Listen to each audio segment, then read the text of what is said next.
খুলনা শহরের সবথেকে পুরনো এবং ঐতিহ্যবাহী কলেজ হলো বিএল কলেজ, যেটা স্যার বেজলাল চক্রবর্তী প্রতিষ্ঠিত করেন। এটা হলো বিএল কলেজের বাস। বিএল কলেজের মেন গেট থেকে ঢুকেই কিছু পথ হাঁটার পরে কিন্তু আপনার চোখে পড়বে বিশাল বড় একটি পুকুর, যে পুকুরটা কিন্তু অনেক সুন্দর। আর পুকুরের পাশে রয়েছে কিন্তু সুন্দর একটি মসজিদ। মাশাআল্লাহ, মসজিদটা অনেকই সুন্দর, দেখতেই পাচ্ছেন।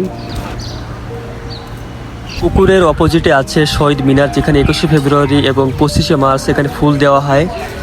শহীদ মিনারটা অনেক সুন্দর, সেখানে অনেক গাছপালা আছে। আপনারা এখানে বিকালে বসে আরাম করতে পারবেন, সুন্দর বাতাস এখানে।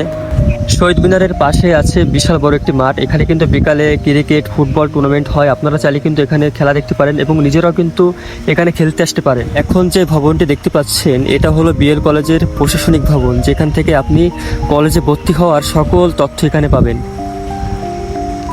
কৃষ্ণচূড়া গাছের নিচে যে পুরনো ঘরটি দেখতে পাচ্ছেন এটা হলো কাজী নজরুল ইসলাম ছাত্রাবাস, যেটা 1963 সালে স্থাপিত করা হয়। তো ভাই বুঝলেন, বিএল কলেজে যদি নাও পড়েন আপনারা চাইলে কিন্তু এখানে ঘুরতে পারেন, ছবি তুলতে পারেন। আর ভিডিওটা যদি ভালো লাগে বন্ধুদের সাথে শেয়ার করেন। আর এরপরে কোন কলেজের ট্যুর দেখতে চান কমেন্ট বক্সে লিখে জানান। আল্লাহ হাফিজ।